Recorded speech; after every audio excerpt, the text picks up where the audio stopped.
Welcome to Whiskey and Wonder. All right. For some reason in my head, I thought the applause should go earlier, and I almost hit it. Welcome to Whiskey and Wonder, guys, where I almost screw up the intro every single week. And where we are sure to screw up something no matter what. Absolutely. That's a 100% guarantee. It is. We're on episode 47 this week. 47? And we're coming up on 1 year. Wow. Maybe we should do something for that. For a 1 year anniversary? Yeah. That's a pretty big thing. Yeah, it is. So we got to talk about that and figure it out. Well, stay tuned for details on that. Yeah. I Okay. just thought about it. Yeah, 1 year. Wow. It's exciting. So this is Whiskey and Wonder. And I'm Megan. I'm Tyler. And every week we review a whiskey and we teach the other something about something that we have wondered about, be it a conspiracy, a history, event, person, things like that. So yeah, just some topic that we find interesting. Yeah. You can check us out. I highly suggest everybody check us out on YouTube just so you can see how fast my beard is growing back in. My mustache is getting quite long again. So it didn't last long. Yeah, it didn't last long. The beard has come back pretty quickly. So I would highly check us out. Highly recommend everybody check us out where you can find us by searching Whiskey and Wonder on YouTube.com. You can also find us at whiskeyandwonder.com or on Instagram at Whiskey Podcast. Email us. Let us know so we have some stuff for our mailbag time. Yes. We appreciate all the emails we've gotten in the past few weeks. It's made mail time a great success. You can do that by getting a hold of us at contact@whiskeyandwonder.com or just going to the contact page there. Mm-hmm. And then if you choose to donate, you could do that at patreon.com/whiskeyandwonder or paypal.me/whiskeyandwonder. We also have tiers on Patreon, and here very soon we're brainstorming on what kind of bonus content we can have. Bonuses. So we're working on that to get that out, and if you subscribe to Patreon, you'll have access to that bonus content. Yes, indeed. Do you have any other announcements? Nope. Other than Navia in the background growling? It's not picking up on the mic. I hope not. It's not.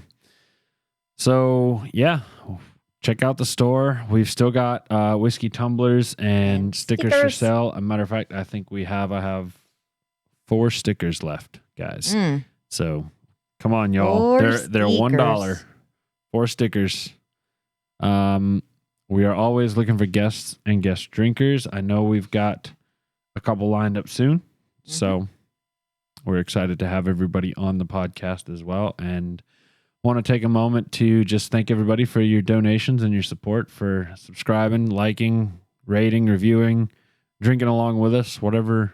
Doing all the things. Yeah, sending us emails and telling us fun stories. Yeah. Yeah, we appreciate you guys. We love it. Every second y'all support us, it helps a lot. So thank you. Yep, absolutely.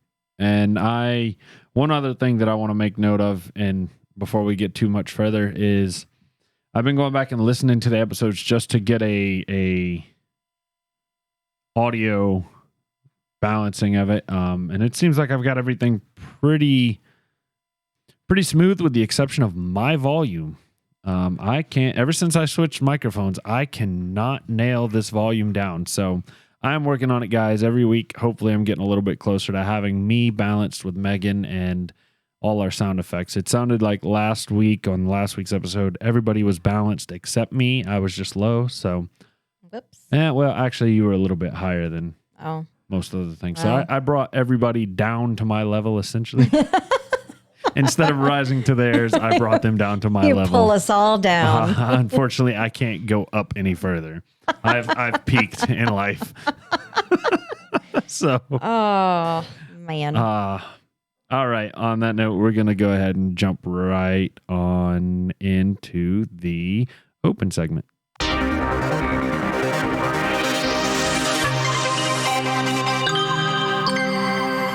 The open segment. So I saw the open segment on the schedule and immediately saw opening the bottle and almost hit that button. So I completely forgot we do the open segment. One word mean open. All word mean open. So what's been going on? I have just had a busy week working and doing things and, lots of responsibilities. It's been very busy. I had to do my research. I have to do something that I'm going to be presenting at work. I've been I have more responsibilities than that, but I don't want to get too in depth into company trade or anything like that. So I'm just going to say it's been a busy week. Okay. And, yeah.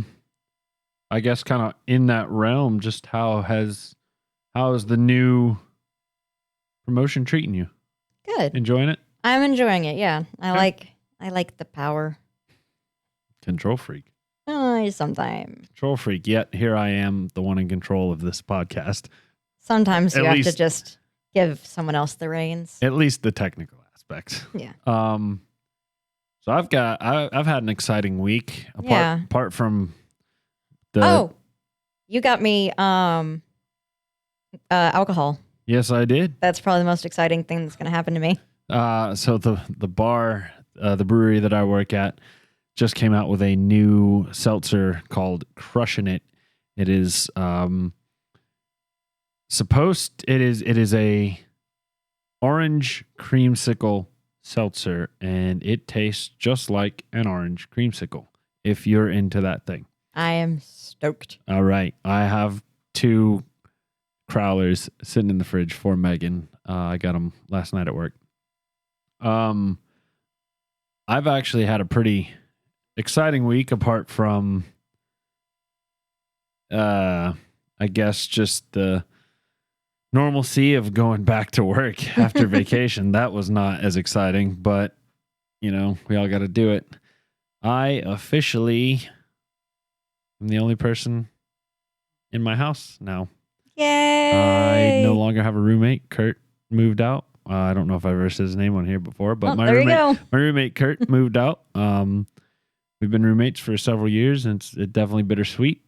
But I think he got himself a pretty good place, and I know he's closer to his parents, so I'm happy for him. Happy to have had such a good roommate for a long time. But I am excited to have my house to myself as well. It's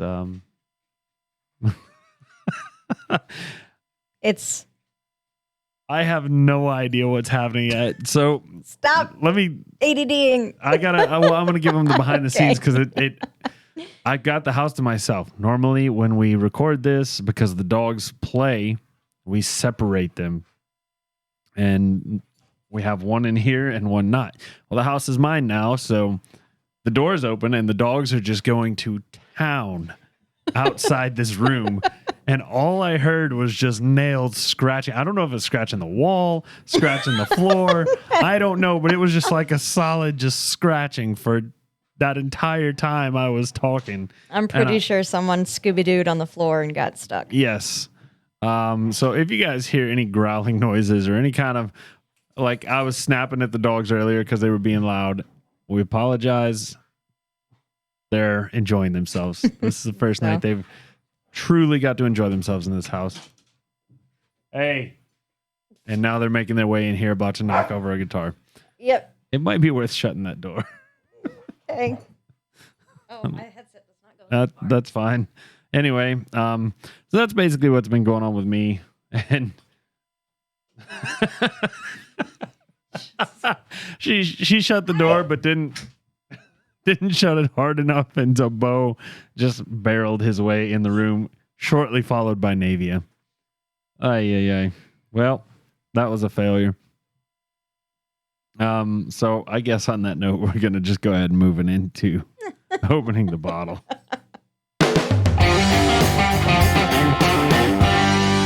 Opening the bottle.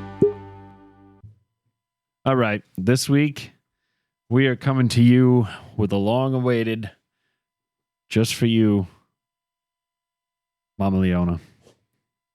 Jameson, I know you requested it. It's been a long time coming. We've had it for a while, and we've just been trying to get it in the rotation, and it is finally here. But it's a special Jameson. It is the Jameson Black Barrel. Ooh, fancy. Ooh. Damn, now I want to, ooh, ah. Oh, man, we need that soundtrack. That sound bite. So this comes from Jameson's website. This is obviously an Irish whiskey for those of you guys who do not know Jameson, but it is a very popular, well-known whiskey. Their website says, triple distilled, flame charred for a rich, smooth taste. Charring is an age-old method for invigorating barrels to intensify the taste. Jameson Black Barrel is our tribute to our coopers, who painstakingly gave their bourbon barrels an additional charring to reveal their untold richness and complexity. The select double charred barrels produce a whiskey with even richer flavor and intense smoothness. That is what they have to say about Jameson Black Barrel. I got the cork. I tried to get it to pop into the microphone. The first time it made a great pop. The second time, not as much. But I got a whiff, like before I even had the cork out. Yeah? And it smells delightful. Oh, it smells delightful. And I'm not going to lie. I like that word. Tomorrow's Labor Day. Happy Labor Day, y'all. Happy Labor Day. Drink one for me. Yeah. Those of you guys who are most likely in corporate world get tomorrow off, and all the people in the service industry have to work to service you. So, enjoy that.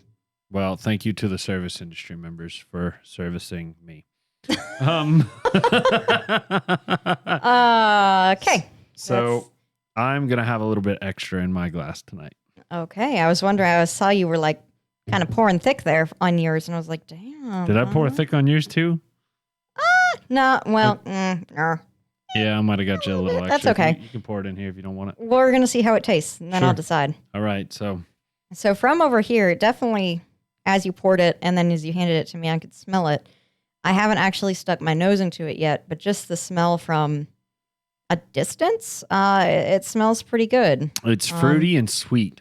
Let's see. That's what I smell. Fruity and sweet. I can't pinpoint the fruit. Fudge. I smell like, Oh my God. You're right. It is fudge. yeah. Oh, wow. Like, that's immediately. It's chocolate. Yeah. It's 100% chocolate. Like, immediately. Just chocolate. Oh, man. I smell Kahlua fudge. Like, I've never had Kahlua, so I don't know, but I you're definitely. a heathen. Once you said fudge, I smell it. Oh, that's it. It's a very, very, very intense fudge smell. So very chocolatey, very sweet. I'm also getting a coffee liqueur in there. I don't know about any fruit. Let me try to dig in on. No, that was like I said, it was a sweet, fruity smell, and I didn't put two and two together that the sweet was like the fudge smell. Yeah, it's Yeah, I'm not getting the fruit. I was mixing up the fruit and the fudge. okay. Yeah, that's 100% what I was mixing up.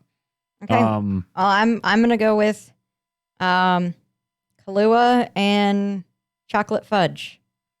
I also want to state there's no burn. Like I had to basically shove my nose into it to get it to burn. Yeah. Agreed.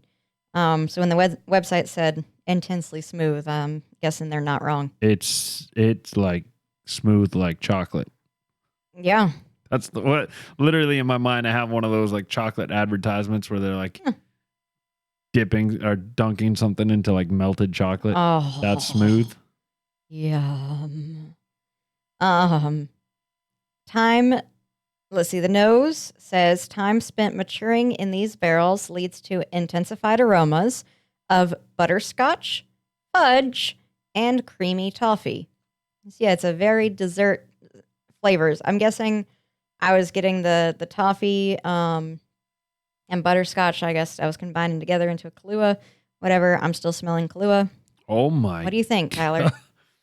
Smooth as hell, number one, but it I thought it was done, and then it came back and punched me in the gut. Did you experience that? Yeah. Yeah, you know what I'm talking. Yeah, it definitely like you swallow it and you're like, oh, that's nice. Whoa. and then it like lands in your gut, and it like volcanoes up your throat. Yeah, that was intense. And wow. Yeah, no, I definitely felt that. I didn't even I was trying to focus on the taste, and I got a little bit of like maybe the toffee and butterscotch, but then it hit me in the gut, and I was like, oh wow. So yeah, no, definitely experiencing that same thing, and damn it, ooh, it's yummy. At least in the first initial 2 sips I've taken. I'd still very chocolatey, very, very dessert heavy flavors, chocolate, vanilla. I can definitely get some like toffee in there. Yeah, this is like an ice cream sundae and a whiskey. Yeah. Oh man, this is. I have a feeling me and Tyler are gonna fisticuffs for this bottle. Oh. I'm gonna have to go to the ABC store tomorrow. Oh no. Yeah, it's so smooth. Oh, it's so smooth. And it's like really cold on the tongue at first.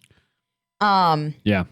And it again gives me that like ice cream mindset. So like you taste it, and even though we don't have any ice, it's been room temperature. It's not been chilled at all. There's no like the glasses aren't chilled. Yeah, it's cold. It's cold when it hits your tongue. It absolutely is. I didn't even really notice it, I guess, until you said it. But yeah, it is cold when it hits your tongue. Maybe that is the gut punch, is that it's cold, and then when it lands, it kind of like lavas back up a little bit. It warms up. Yeah, it warms up from the bottom up. I am intrigued, Jameson. I was not thinking this was going to be I was thinking this was going to be a throwaway whiskey, but I'm thinking I'm wrong. Yeah, you said the Black Barrel, they're like double charred? Yep. That's what it is? Yep, double charred. This is I don't know. It's the Jameson Black Barrel. All they said it's triple distilled and flame charred. Wow. Is what it says. Wow. Well, I'm excited to I am so glad I'm the drinker today. Or the more drinker, I guess. I'm not presenting. You're the listener. Learner. Yeah. Wonderer. I don't know. We need to figure out a name for each other. Yeah. That's another Email thing us if you got a good name for the person not presenting. Yeah. Not teaching. Yeah. So interesting. Well, we are supposed to be tasting nutty notes are in abundance alongside the smooth sweetness of spice and vanilla. Very desserty.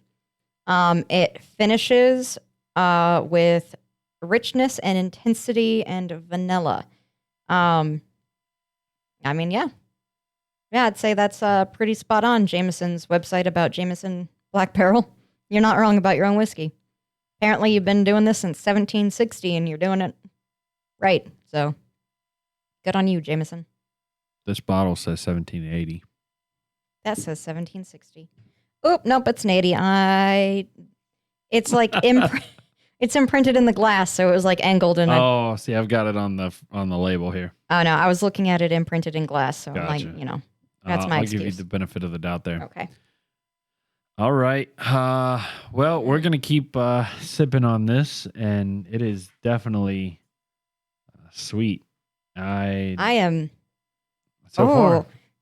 That was really good. I got like a hazelnut when I Yeah. Oh, okay. I'm into this. Okay. I'm kind of getting like a leftover. I'm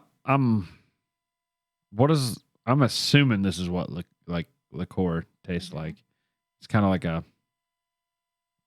chocolatey kind of flavor. It's a creamy. Yeah. Like type. Yeah. Yeah. I'm getting like a creamy chocolatey taste left in my mouth Yes. as well. So, It's very good.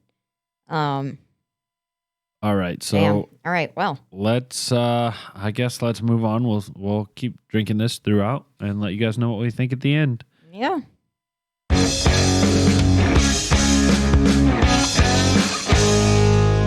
It's time for the Wonder segment. All right. Strap on in. Got another doozy for you today. Oh boy.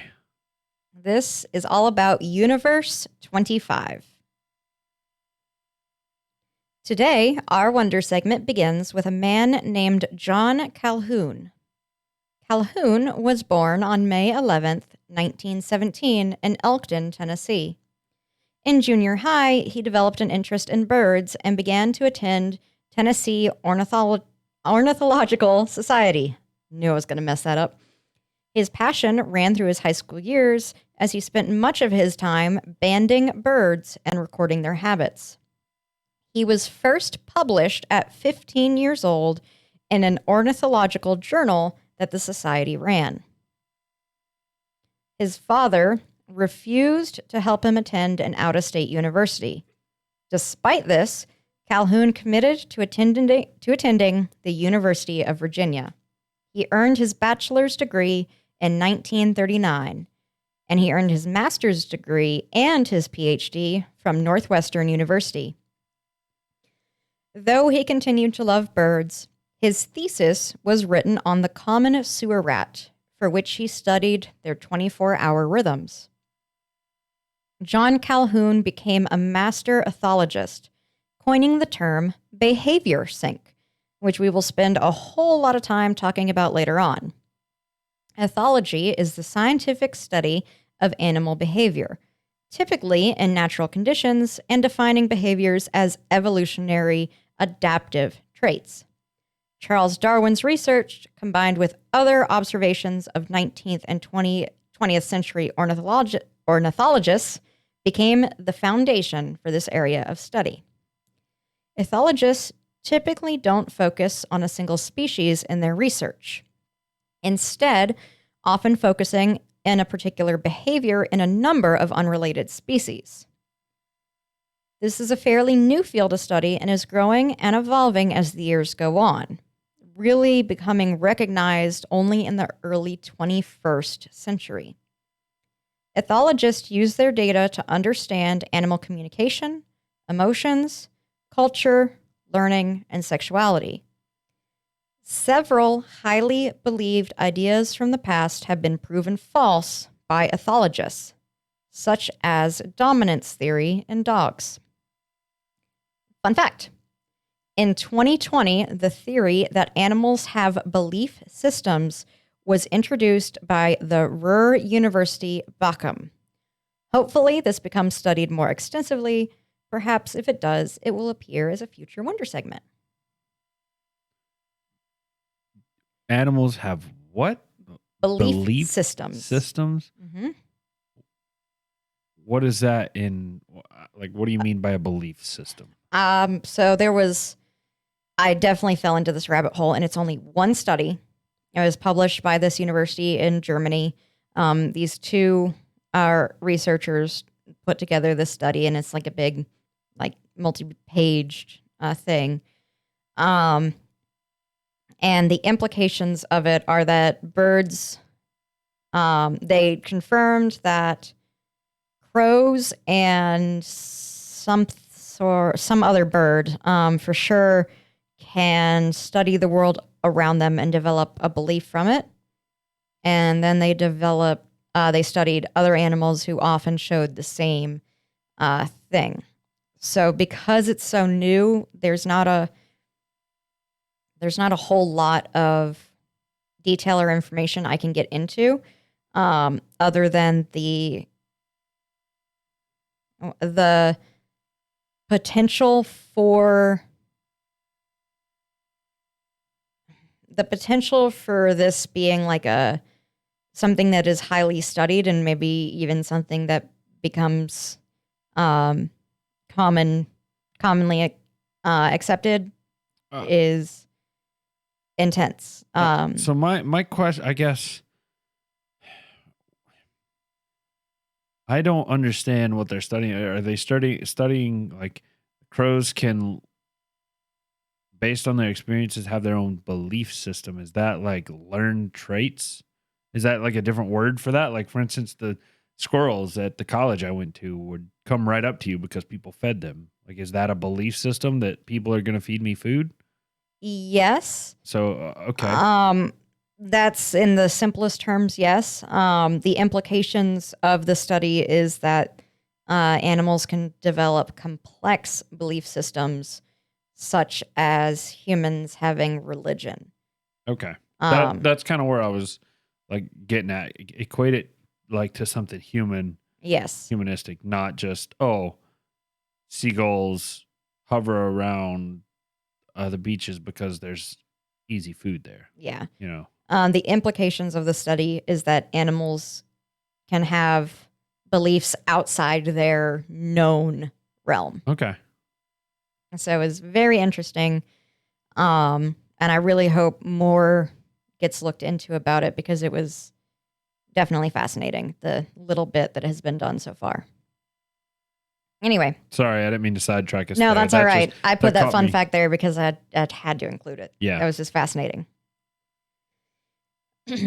Often, people confuse ethology with comparative psychology. Comparative psychology studies behavior in the context of what is known about human psychology and often leads to anthropomorphizing animals in detrimental ways. Ethology is the study of behavior using the context of what is known about animal anatomy, physiology, sexuality, etc. Comparative psychologists tend to research animals in artificial situations. Ethologists research in natural situations to try and describe behavior as instinctual. Though these two fields are often complementary, they do occasionally have conflicts of opinion and opposite conclusions. Over the years, ethologists have come to conclude that animals learn via habituation, which is prolonged exposure to the same stimulus decreases response to said stimulus. So what that means in an example is if I'll use the example I read about. If there's a prairie dog, they like yell and alert all the other prairie dogs when there's like a threat. And if they're like living right off a highway, if they like come out of the hole and yell whenever a semi-truck goes by, after that semi-truck goes by a few times, eventually they realize that, oh, this isn't a real threat.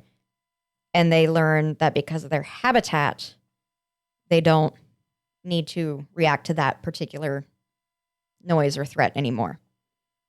Yeah, they adjust to the habitat. Yes. Interesting. They learn via associative learning, which is classical and operant conditioning, which was first published by Ivan Pavlov, which this is... Same Pavlov that had his dog? That's all about Pavlov's dog. Yeah. So conditioning, getting them to associate that a certain stimulus increases or decreases a behavior. They learn via imprinting. Imprinting is where newborn animals respond to their environment in a profound way in only the first few hours of their life. An example is how baby ducklings know which duck is their mother and instinctually know to follow her. So this is why in Jurassic Park, the runner of the park, the old man whose name I totally just now forgot. John Hammond? Yep. Why Hammond wanted to be there for the birth or the hatch of every dinosaur so they would imprint on him. Mm-hmm. He would be their mommy. This is the science of imprinting. They certain animals do actually imprint on the first thing they see. They learn via cultural learning, which is how adults interact with their young, passing down information for generations. So like a mama bear teaching her cub how to climb a tree. Exactly. Yeah. They learn from observational learning, which is observing another's behavior and modeling it. This method tends to require a social model. So observational learning tends to, you're sitting in a group and you see that everyone else is doing this, so you start doing what everyone else is doing, but it's not just one other animal you're mimicking. It's a group of other animals. This is fascinating. I'd be interested to see this done over a broad array of animals. Like, Okay. I wonder how many. I'm sure it has been. I'm genuinely curious. I was watching a documentary on the buffalo in Yellowstone and how they, whenever a predator or a pack of predators come up, they form essentially a circle, putting all their All the little ones and young in the middle. yeah, right? and all their backs to one another. Mm-hmm. And like it's interesting to me. Is that a learned behavior, or is that just instinct, or a combination, or what exactly? You know, so I would like to see it over a. You want an ethologist to tell you why they're doing that, or how they do that. How they learn to do that. Okay. Like, how is it? You know, like I said, is it something that's just purely instinct Yes. that just takes over, or is it like they've grown up seeing? It's probably, from the bit I've researched this week, it's probably through observational learning. All the elders did that, and it just was passed down. Okay, everyone does that when predators are near. I'm sure there's more to it than that. I just thought of a very crude and interesting experiment to do, but if you just took several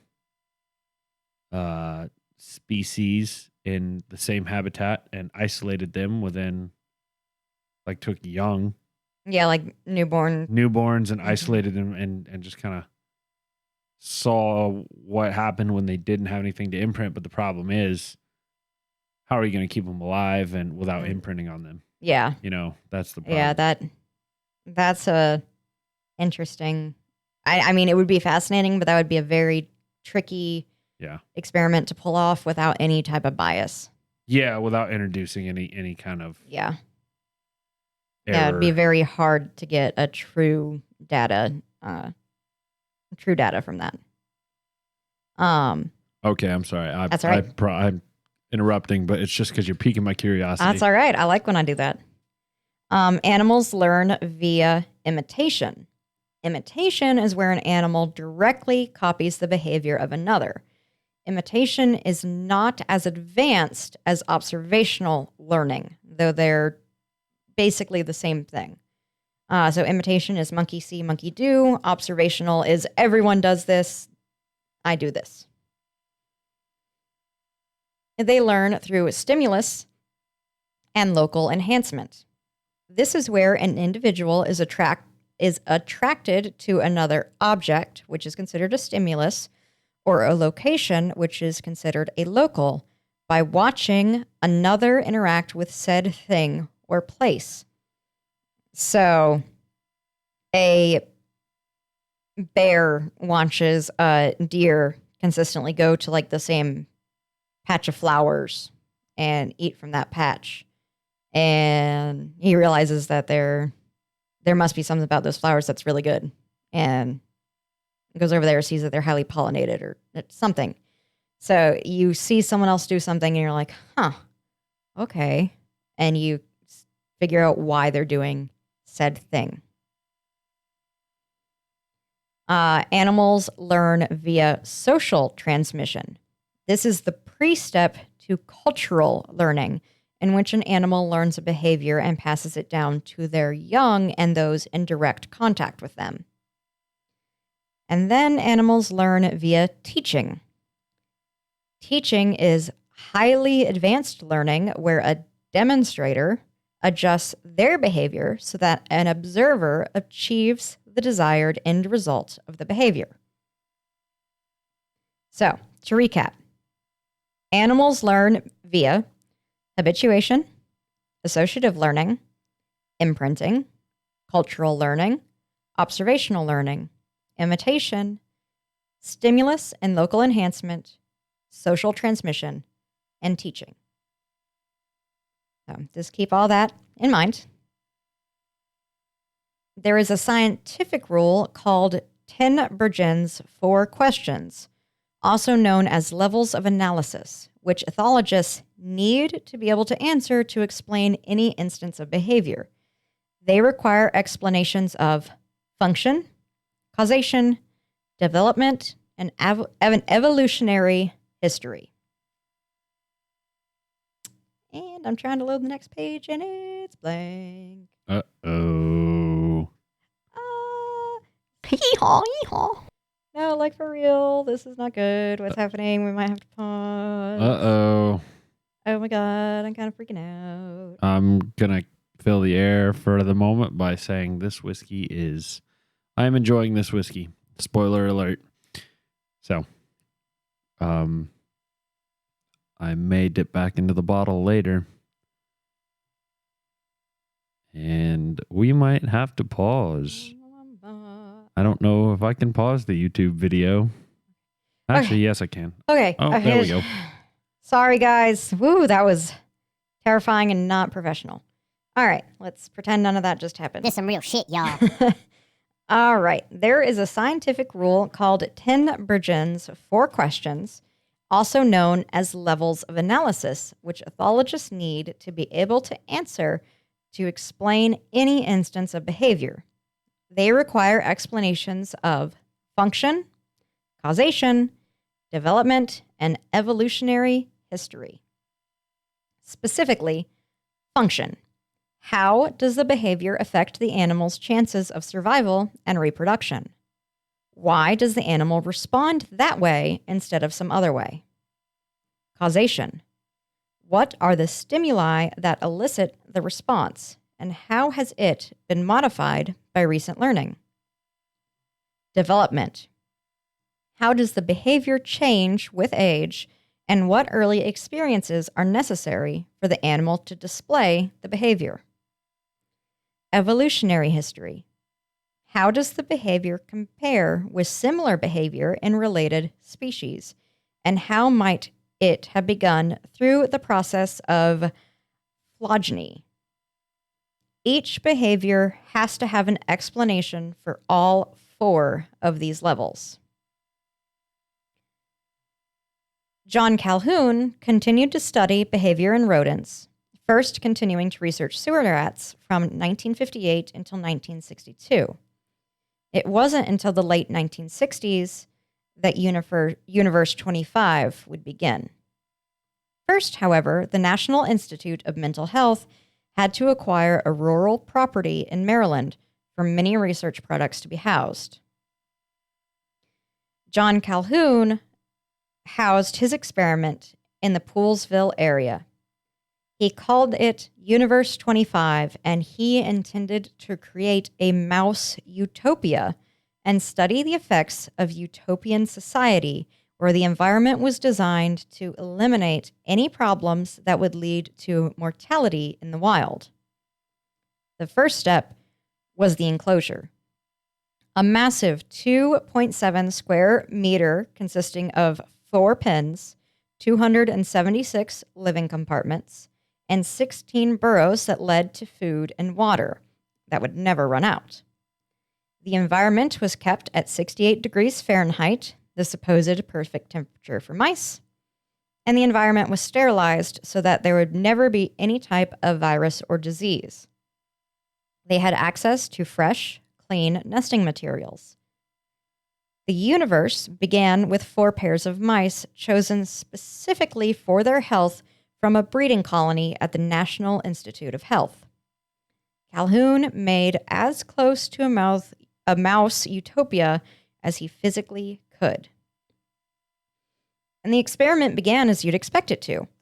Without the need to forage for food, shelter, and worrying for predators, the mice began having all the sex.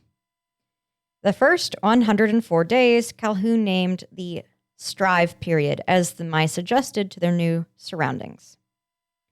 The exploit period began at the end of the 104th day. Every 55 days, the population doubled.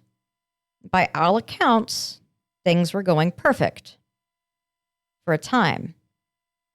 At populations of 620, on day 315, the breeding slowed.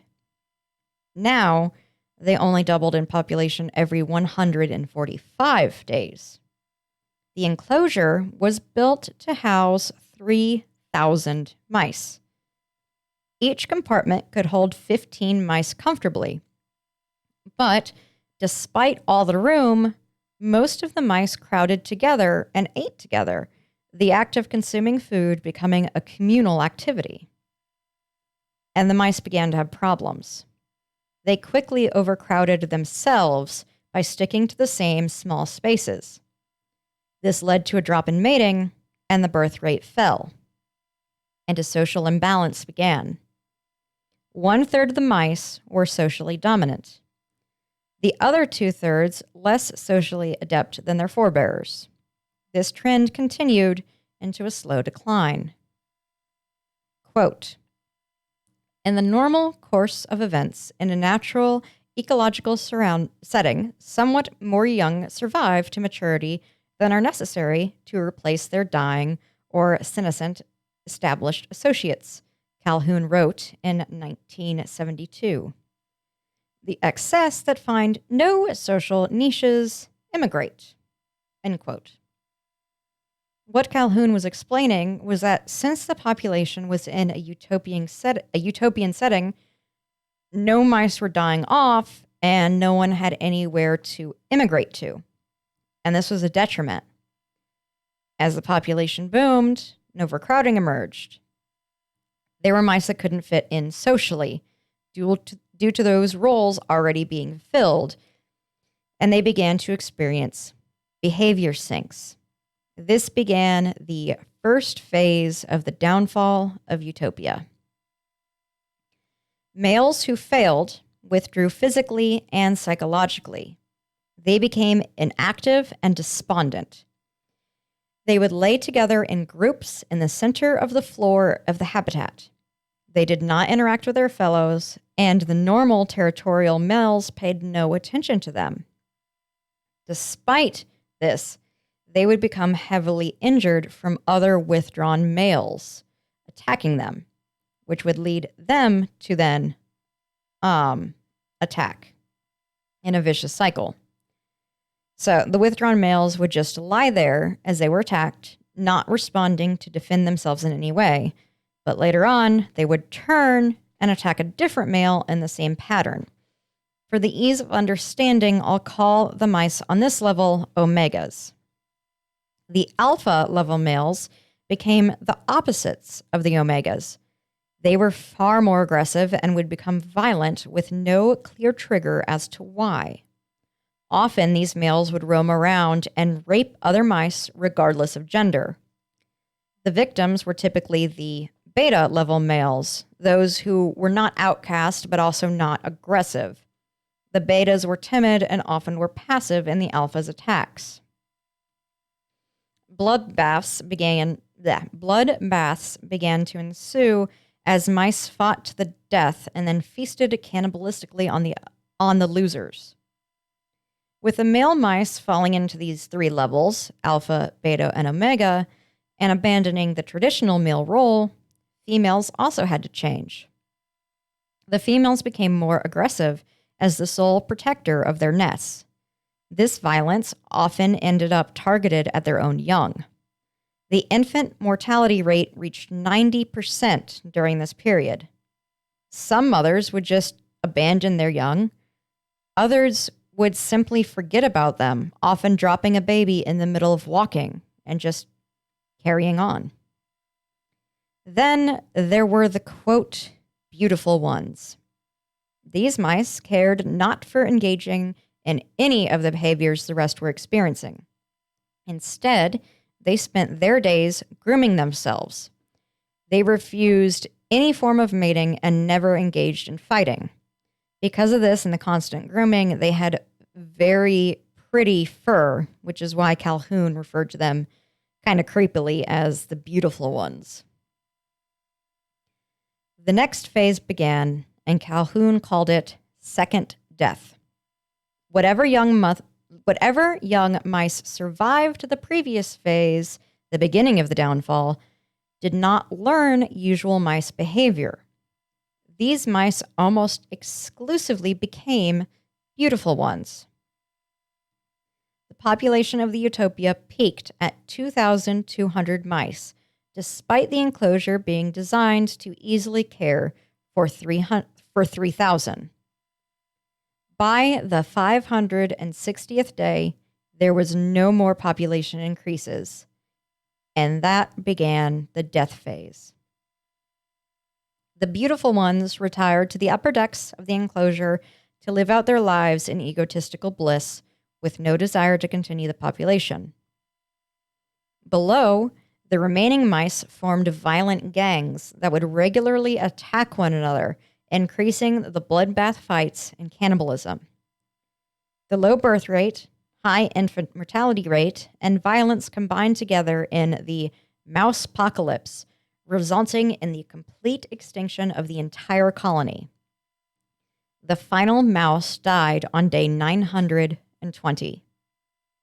For the entire existence of Universe 25, the enclosure always had ample food and water, shelter, and other necessities to life. And still, their society collapsed with an alarming degree of anarchy.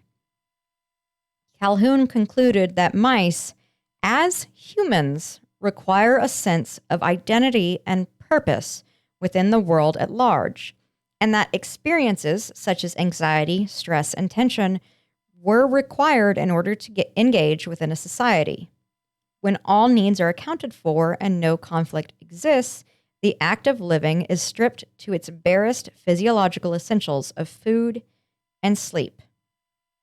In Calhoun's view, herein is the paradox of life without work or conflict. When all sense of necessity is stripped from the life of an individual, life ceases to have purpose, and the individual dies in spirit. At one point during the experiment, Calhoun took some of the beautiful ones and relocated them into a different enclosure with pre-existing rodents living a normal life. He wondered if they would change and live more productive lives if they'd experienced a normal society. However, these mice showed no signs of change. They continued to refuse to mate and interact with their new peers and ended up dying of natural causes without ever contributing to the social structure of the new enclosure. Quote, in Calhoun's view, the rise and fall of Universe 25 proved 5 basic points about mice as well as humans. Number 1, the mouse is a simple creature, but it must develop the skills for courtship, child rearing, territorial defense, and personal role fulfillment on the domestic and communal front. If such skills fail to develop, the individual will neither reproduce nor find a productive role within society. 2, as with mice, all species will grow older and gradually die out. There is nothing to suggest human society isn't prone to the same developments that led to the demise of Universe 25.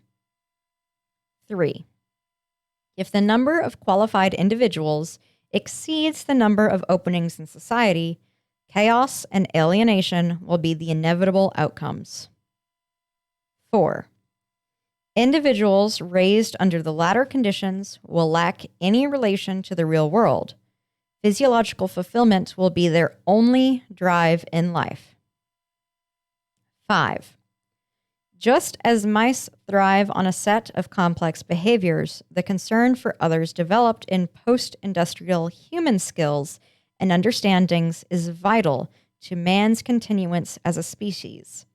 The loss of these attributes within a civilization could lead to its collapse. End quote.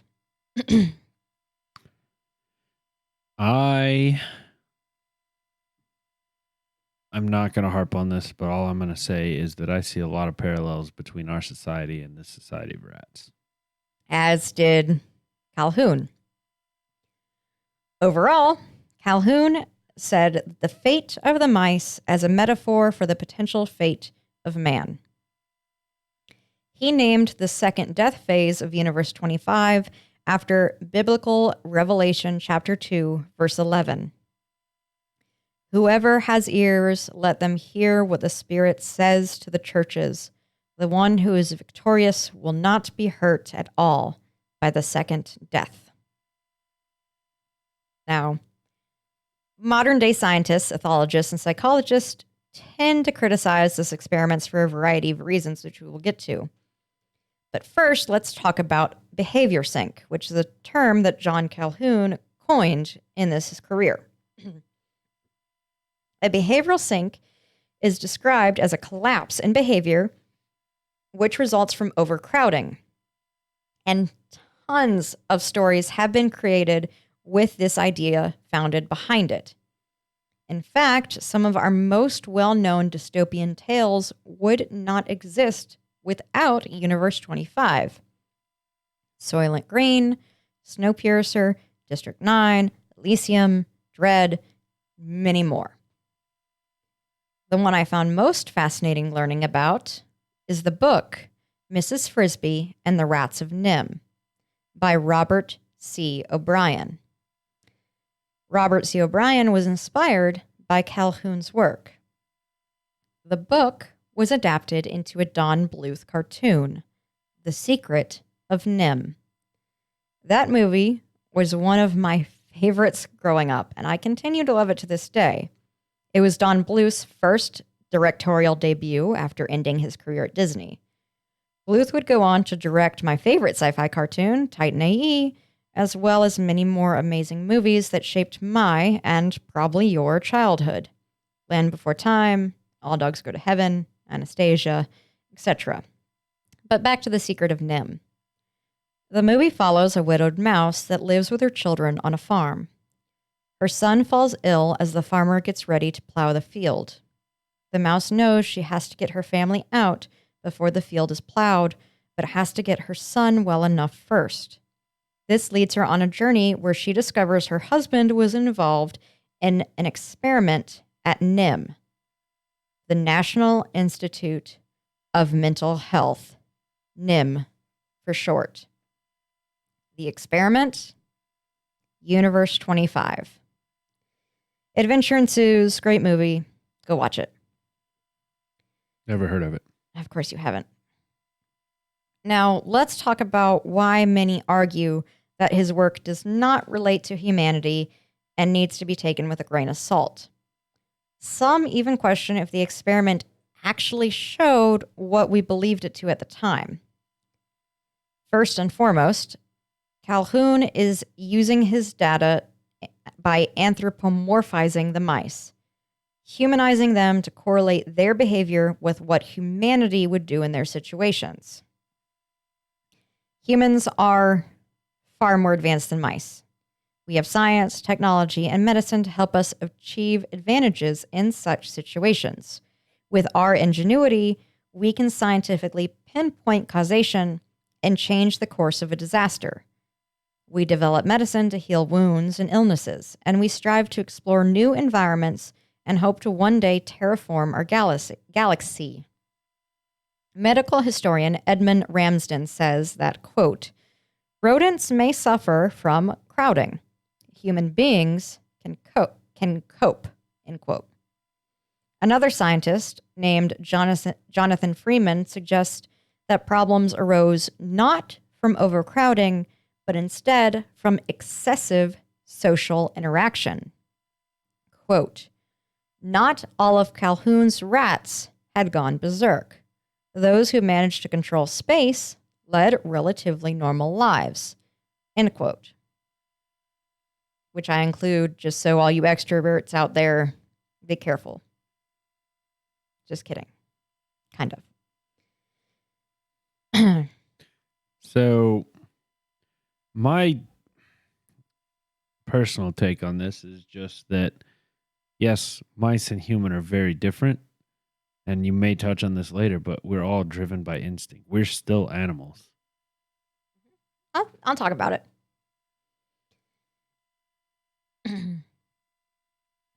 So despite all of his data and research, Calhoun wasn't himself convinced that humanity was doomed.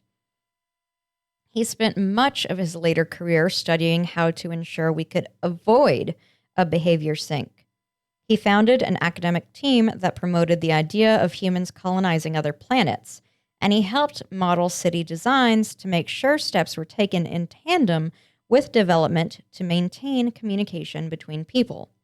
His work is highly esteemed among city planning councils, both on U.S. soil and abroad. But some argue that all of Universe 25 was misread and the entire experiment's data was incorrect.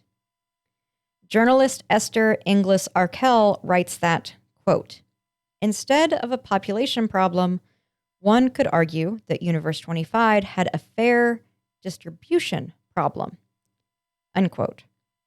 She states that the habitats he created weren't truly overcrowded, but instead that isolation enabled aggressive mice to stake out territory and isolate the beautiful ones.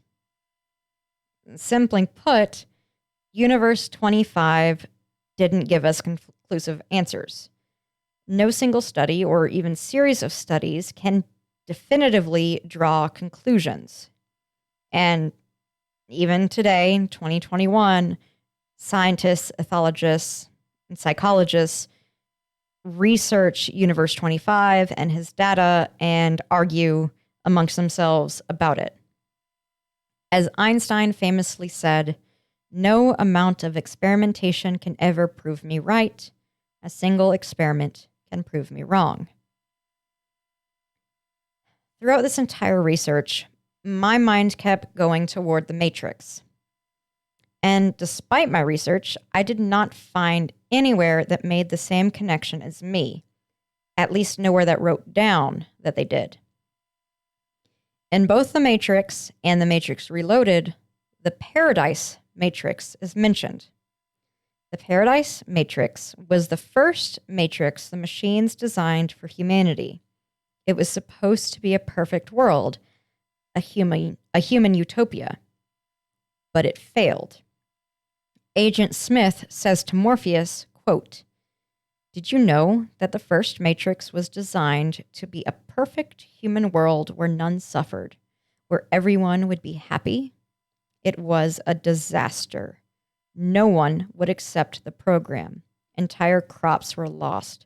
Some believed that we lacked the programming language to describe your perfect world. But I believe that, as a species, human beings define their reality through misery and suffering.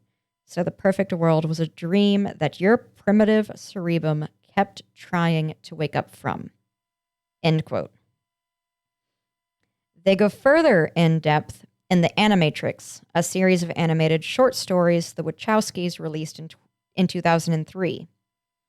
Each story told more of the history behind The Matrix, including the original war and the creation of The Matrix. It's actually a really neat short film that I highly encourage any fan of The Matrix to check out if you haven't. But anyway, I kept thinking about the similarities between Universe 25 and the Paradise Matrix. Maybe humanity, despite how we like to argue against it, wouldn't be able to handle a perfect world. Fact is, we will never find out because we will never truly experience perfection. We just have to rely on studies and people far smarter than we are to answer our questions for us. And that's Universe 25, the Utopian Experiment. That is one hell of an experiment that I agree with one of the last things you said, of what people today tend to think of it is that it showed us something, but how can we be sure of what exactly it showed us? Mm-hmm. Me personally, I saw a lot of very eerie, very accurate comparisons to our society. Yeah. And I think a lot of our society, I mean, birth rates are low And when I say our society, I mean specifically United States. Birth rates are low. There are definitely changes occurring amongst male and female populations. There are different levels within each population, so to speak. Women are taking on new roles, and I don't mean that in a bad way, but more dominant roles as the female mice did, in a way. I also tend to think that we've got it too damn good.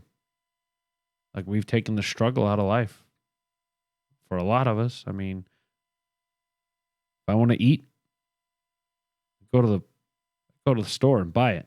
I don't have to go hunt. I don't have to waste energy to go get it. Not real energy.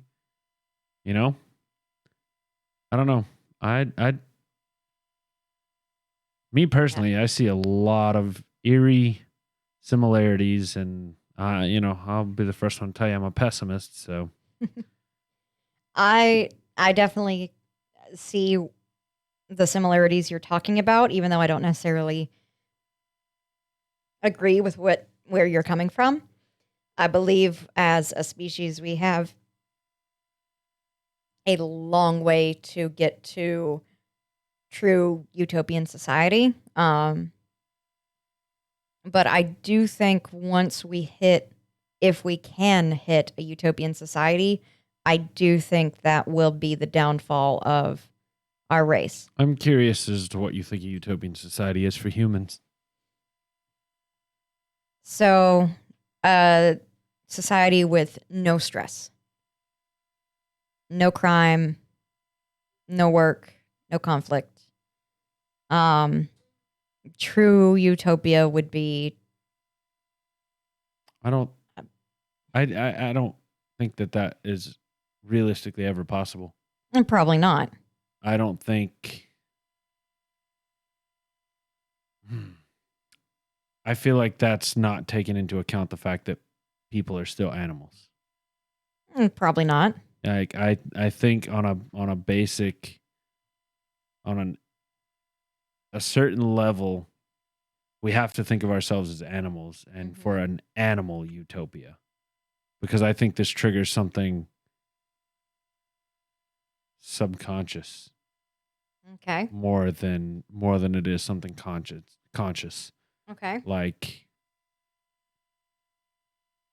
so why are some people averse to conflict? Conflict sucks. Yeah, that's what I'm saying. Is that a conscious decision, or is that just a subconscious that makes you uncomfortable? Is that a learned? It goes back to the those reasons why. Which our society is splintering, as the rat colony already had. Yeah. That's just kind of where I see it, and I feel like, yes, the theoretical utopian society is something. Nobody's stressed. Nobody has to worry about anything. There's nobody ever gets into fights, but realistically, you don't think two rats ever wanted the same space in that thing, and they gnarled at each other for a minute before it got bad? Before it got bad? Yeah. Like it. So, yeah, you're thinking a lot on the lines. You're thinking definitely a lot of taking everything like literally, which is what I saw a lot of scientists doing. I'm talking more in terms of surviving, I guess. Yeah. You're looking at it as like pure survival. I think the rest of it's all man-made problems. Okay. I guess that's a way to say it. Okay. Why do you think that the mice, despite having ample food and space, all chose to stay together rather than spreading out as they should have? You said that there were originally four mice that chosen. were introduced. Yeah. Were they all from the same family? They were. It was. I know. I read some places. Some places said it was 4 breeding pairs. some places said it was 4 pregnant females. So no matter what, there were 4 females there. There might have been 8 mice introduced originally, a male for each female. But no matter what, there was 4 pregnant females that started the colony. I'm just curious, is that obviously these were adult rats, is that something that they just passed on, that behavior? Okay. Did they just, obviously you've got your rat family, you hang out with your rat family as your,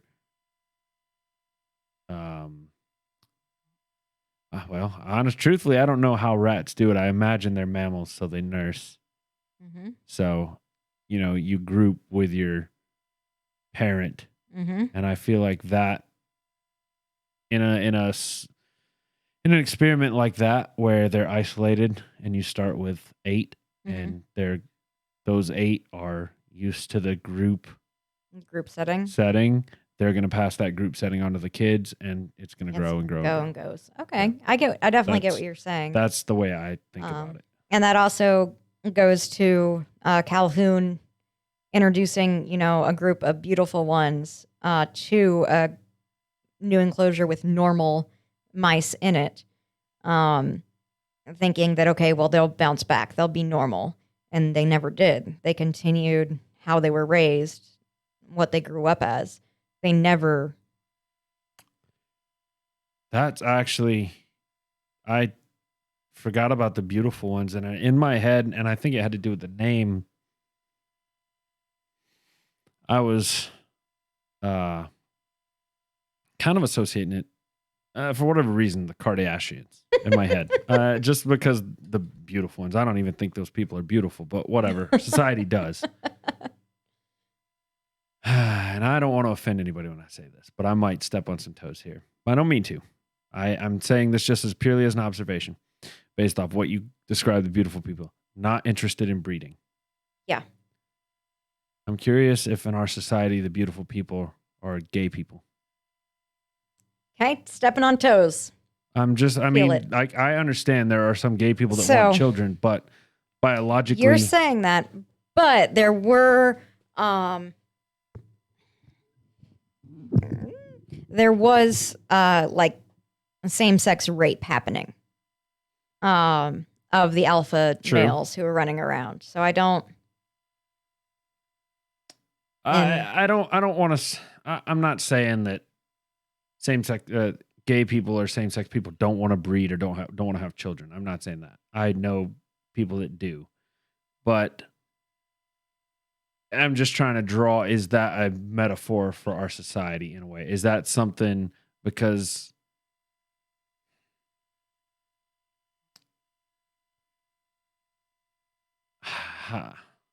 how would I say it, I guess? They were not interested in breeding necessarily. I don't know, because see, gay people like to I don't feel like breed is the right word, but gay people like to fuck. Yes, they like to have sex, so I don't know. It's these mice had no interest in interacting at all with other mice. They didn't want to breed. They didn't want to have any type of social connection at all. Okay. They wanted to be 100% by themselves, with themselves. Maybe I'm one of the beautiful ones then.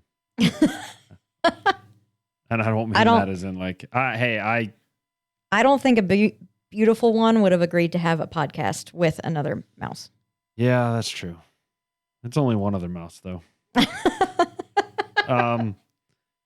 don't know. I just, to me, there are some very eerie similarities. But some of the theories you brought up at the end also, like I said, it taught us something. Yes. But it could have taught us one of 20 different things. And that's why this experiment from the 1970s is still so highly debated and I researched and talked about today. I would be very interested to see how much we could gain from how we could separate instinct from learned behaviors. Like I don't know what kind of studies have been done on that. As far as, kind of what I was saying earlier, if you could take take a newborn wolf or a couple newborn wolves, a couple newborn bison, a couple newborn deer, a couple newborn, birds, a couple newborn whatever, and put them into a undisturbed habitat, how would they? Yeah, where they've never had any interaction with their parents, or any type of their. Yeah, and the problem is nature is out to kill you. And so if you put a newborn that can't feed off its mama's milk, or that, is it going to survive? Mm-hmm. Are the wolves going to work together? Are they going to eat meat? Is that instinct going to kick in when they get hungry enough? I guess that's just that. Yeah. I don't know that. I think that might help conducting an experiment where we can isolate how much is Instinct learned versus instinct might help us figure out, or at least point us in the right direction on the Universe 25 experiment. That would point us in the answers of a bunch of stuff. Everything. Everything comes down to, is this nature? Is it nurture? Yeah. Anything in the criminal world, serial killers, rapists, things like that. It's always an argument between, is it nature? Is it nurture? Why did this person do this? If something was different, would it have changed? And it's all, and we don't know. We can't answer that question. That haunts humanity, I think, not having an answer to nature versus nurture. See, and I know people are probably getting bored of this, so we'll move off of it soon. But that you brought up serial killers and crimes. Mm-hmm. Those are man-made things. Are they? Because if a dog goes out and screws another dog, willingly or unwillingly, nature doesn't care. The dog often will change its behavior if it's an unwilling. Sure. Yeah, I can see, it being a little more aggressive and whatnot afterward. And if a hyena goes and steals, a lion's dinner, a lot of time that a lion becomes more judgmental of hyenas type thing. I guess I was more really thinking like murder. So much killing happens in nature, and it's just kind of like, unfortunately, it's a natural part of life too. So ain't nobody getting out alive. So I don't know. I'm curious about things like that. Like, is this something that man has made and nature doesn't care about, or is it something that man has made because nature cares about it? Yeah, so to speak. I don't know. I get what you're saying. Overall, Universe 25 created way more questions. Yeah, it did, and answered none. I'm literally sitting here swimming in questions. I could keep asking questions, but I'm sure you guys don't want to hear that. It's fascinating, without a doubt. I was very absorbed into this research, despite the couple of rabbit holes I fell into about ethology. I was absorbed into it as you were telling me. Yeah, that was a doozy. I don't like stuff like that. Truth be told, I like it. It was awesome, but I like having an answer. Yeah, I don't like not getting an answer, and that bothers me. Like, I'm gonna sit here and puzzle on this for days now, and think about different things I can do to try and help this find an answer. Not that I have any experience at all in this field, but anyway, on that note, guys, fascinating. We're going to move on out of this. Thanks for sticking with us this long, if you're still here, which I know you are.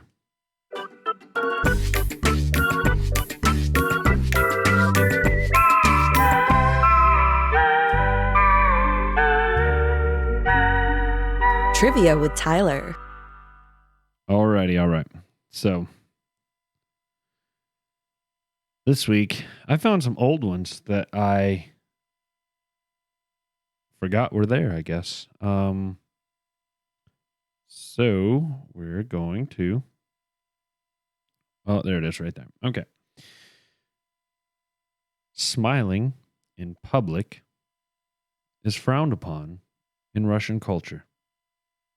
Excessive smiling is seen as a sign of dishonesty, insincerity, or even stupidity. Russians also tend not to smile in photographs for this reason. So, if you're in Russia and you want to seem like you're a good person, straight shooter, don't smile. Be an asshole. Asshole tip of the week. Asshole tip Oh of the my week. God, that's what we need to call this. The Hell with the Wonder segment, or Trivia with Tyler. Not the Wonder. Asshole Trivia of the Week. Oh, I kind of love that. Oh, man. That's great. Alrighty. All right, let's move on.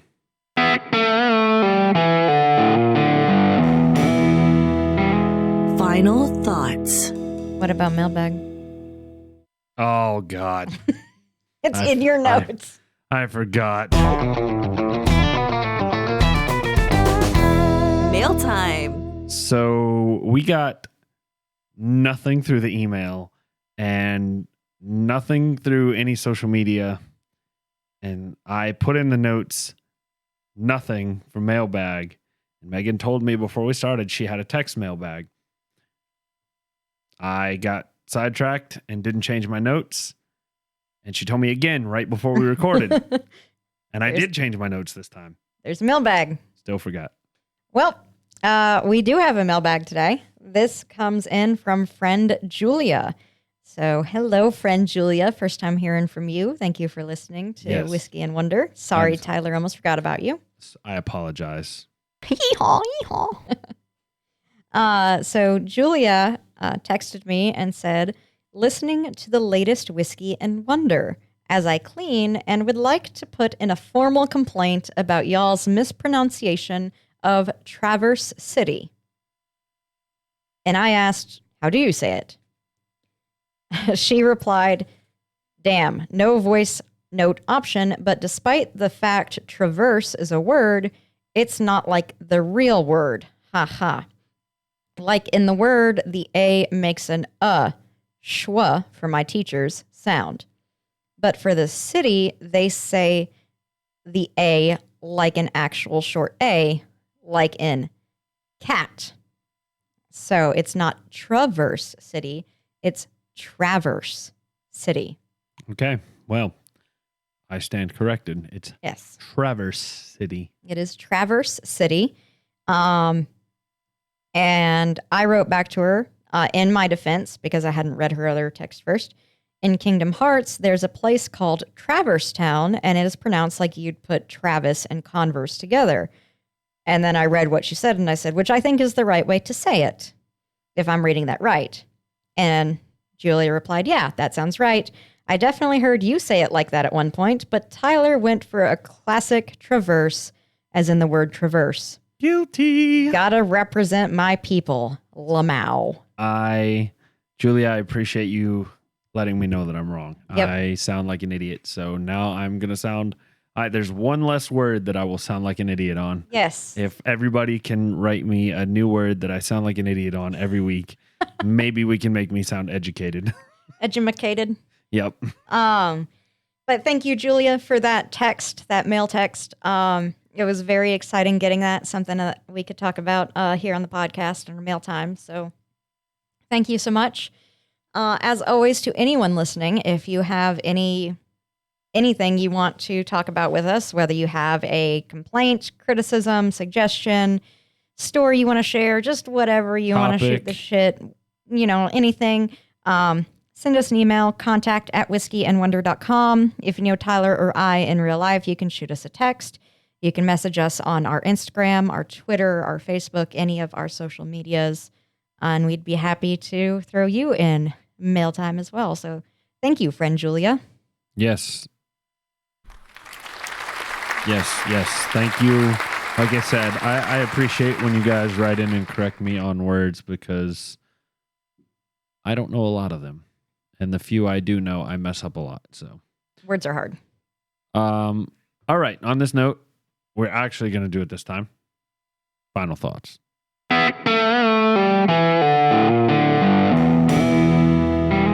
Final thoughts. So there was definitely a few times as I was talking, I had to like purposefully like go like, so I could take a drink. Well, so I felt like I was interrupting too much at the beginning there. But You were doing fine. You sparked my curiosity and my brain juice started flowing. So fortunately, it stayed in my head. Yum.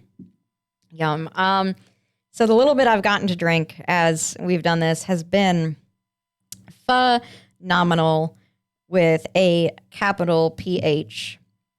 Phenomenal. I saw you put a water drop in. What do you think? Increase the burn. Oh, do not like. Yeah. No water for me. If you like that, If you like the burn, yeah. Yeah, the flavor muted and the burn increased. Not as smooth.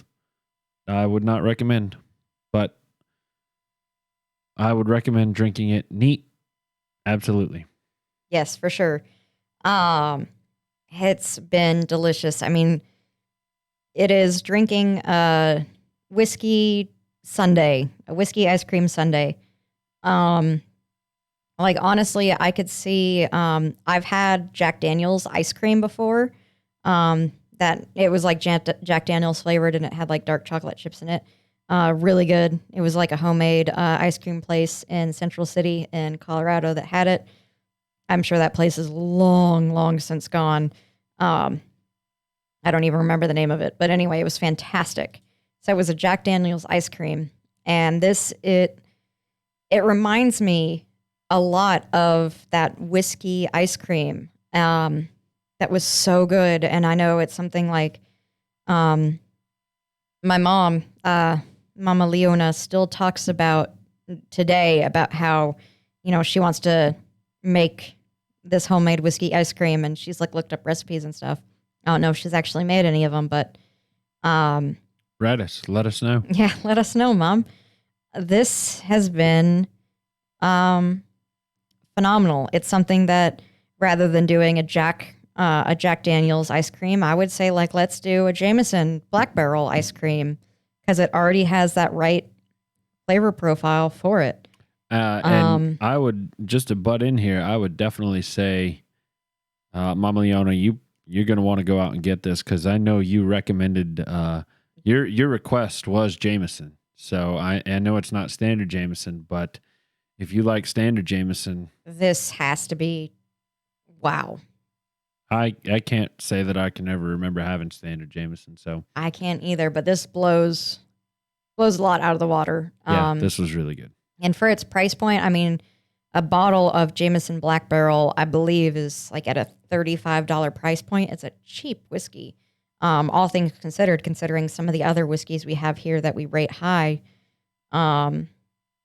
Looking at the Black Barrel on, okay, so it's $43.99 from a website called Barbank, whatever that is. Okay, that's not too bad.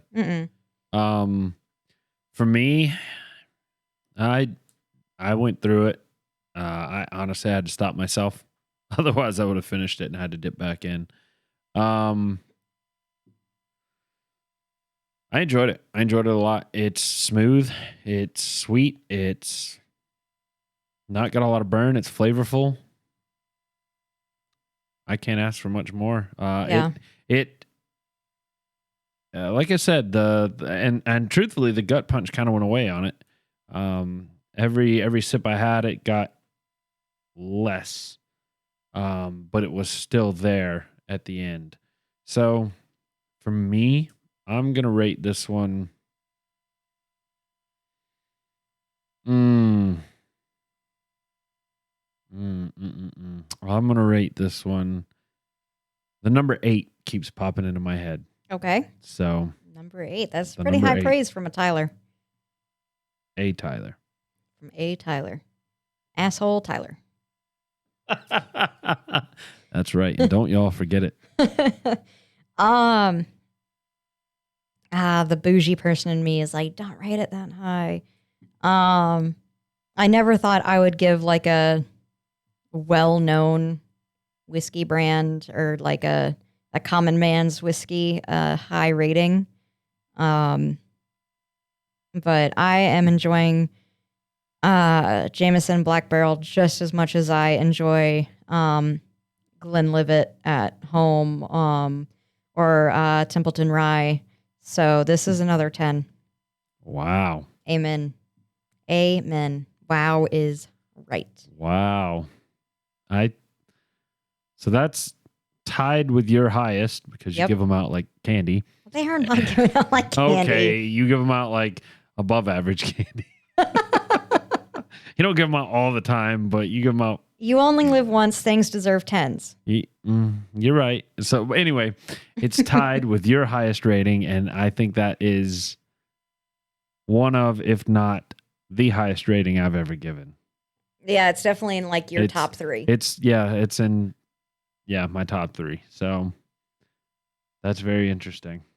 I think you hit the nail on the head when you said there's going to be some fisticuffs over this bottle here in a few minutes as soon as we quit recording. So, all right. Well, if no one hears from me from tomorrow, I'm buried in Tyler's backyard. Not true. I would bury her somewhere else. Thank you. I'm not completely stupid. No, we'll figure it out. Okay. Yeah. All right. So that's 10 for Megan, 8 for me. Go out and get you some. Go get it. Yeah. It's not expensive. No, Jameson Black Barrel. Well worth it. Amaze. And to all my Jamesons out there listening, go get some too. That's a shout out to my pal, Jamie. So go get some, Jamie. Try it. It's really good. All right. Awesome. Well, guys, thank you for sticking around. I know I was quite mush-mouthy, tongue-tie on this episode. Yeah, I know we got a little deep in the wondering and questions and philosophical there, but yes, it was a thought-provoking topic. It was. And it's been a hot minute since I had a wonder segment, I think, because we did, you had one, and then before that we had our first pod chair joiner. So yes, it's been a couple weeks, so I need to get back in the flow of learning how to talk proper-ish. But other than that, guys, thank you for sticking around. I hope you found Universe 25 as interesting as Tyler and I did. As always, check us out, whiskeyandwonder.com, where you can find all of our contact information and such. We love you, and we will see you next week. Thank you guys so much. Don't drink and drive. Cheers.